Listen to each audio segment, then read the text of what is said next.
India में 5G service का सपना अब बेहद जल्द हकीकत में बदलने जा रहा है।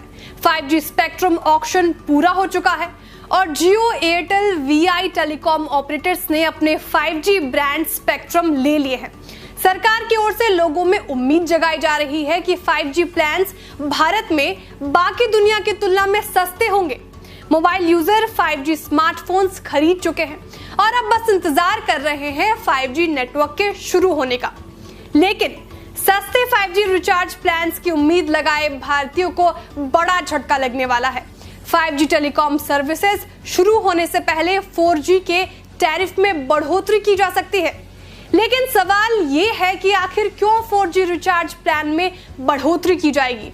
देश में 5G टेलीकॉम सर्विसेज शुरू होने से पहले 4G रिचार्ज प्लान्स की कीमतें बढ़ाई जा सकती हैं और आने वाले कुछ ही महीनों में 4G रिचार्ज प्लान में 30% तक की बढ़ोतरी हो सकती है।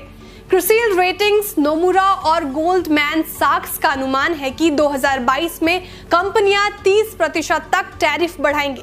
रिलायंस, जियो, एयरटेल और वीआई तीनों ही कंपनियों के रिचार्ज प्लान्स महंगे होने वाले हैं। इसके बाद ये टेलीकॉम ऑपरेटर 5G के लिए प्रीमियम टैरिफ वसूलेंगी। क्रिसिल के मुताबिक 5G सर्विसेज का इस्तेमाल 4G टैरिफ के ऊपर प्रीमियम पर निर्भर करेगा। इसलिए ये पक्का करने के लिए कि लोग बड़े पैमाने पर 5G अपनाएं, कंपनियां 4G सेवाओं का टैरिफ बढ़ा सकती हैं। नोमुरा ग्लोबल मार्केट रिसर्च का भी अनुमान है कि कंपनियां 1.5 GB प्रतिदिन वाले 4G प्लान्स के टैरिफ पर 30% तक की प्रीमियम वसूल सकती हैं। यानी 239 का 1.5 GB वाला प्लान आपको 310 का पड़ेगा और 666 का 1.5 GB वाला प्लान आपको 866 का पड़ेगा। नोमुरा ने अपनी एक रिपोर्ट में कहा है, शुरुआती तौर पर प्रीमियम ग्राहक जिनके पास 15,000 रुपए से ज्यादा के स्मार्टफोन हैं 5G सेवाएं सब्सक्राइब करेंगे। ऐसे में हमारा अंदाजा है कि टेलीकॉम कंपनियां 5G पर प्रीमियम टैरिफ वसूलेंगी। उधर गोल्डमैन सैक्स ने एक नोट में कहा है, हमारा पहले से अनुमान रहा है कि 2022 के अंत तक टेलीकॉम कंपनियां एक बार फिर टैरिफ बढ़ाएंगी। हमारी राय ये है कि इस सेक्टर में आए वृद्धि का अगला पड़ाव साबित होगा।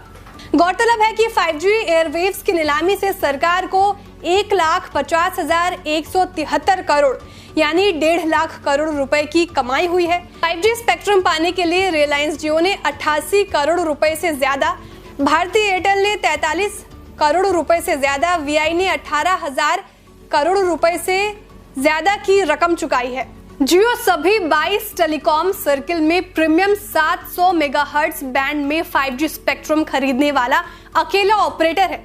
इसके चलते जियो ने 5G की दौड़ में शुरुआती बढ़त हासिल कर ली है। टेलीकॉम एक्सपर्ट के मुताबिक लो फ्रीक्वेंसी बैंड होने के कारण इसके सिग्नल इमारतों के भीतर तक यानी अंदर तक पहुंच सकते हैं, इसलिए ये इंडोर कवरेज के लिए फायदेमंद है। इसका आउटडोर कवरेज भी शानदार है। 700 मेगाहर्ट्ज बैंड का टावर करीब 10 किलोमीटर तक कवरेज दे सकता है। आपको जानना चाहिए कि अक्टूबर, नवंबर या साल के आखिर तक कॉर्पोरेट और प्रोफेशनल जैसे चुनिंदा यूजर्स के लिए 5G सर्विसेज शुरू होने की संभावना है। हालांकि आम लोगों तक ये सेवाएं पहुंचने में 2 से 3 साल तक लग सकते हैं, क्योंकि 5G का इंफ्रास्ट्रक्चर तैयार करने में कंपनियों को बड़ा निवेश करना पड़ेगा और इसमें समय भी लगेगा। इसके अलावा कंपनियां ये देखते हुए 5G का दायरा बढ़ाएंगी कि मांग किस रफ्तार से बढ़ रही है। आपको हमारा वीडियो कैसा लगा कमेंट करके जरूर बताएं। वीडियो को लाइक और शेयर करना ना भूलें।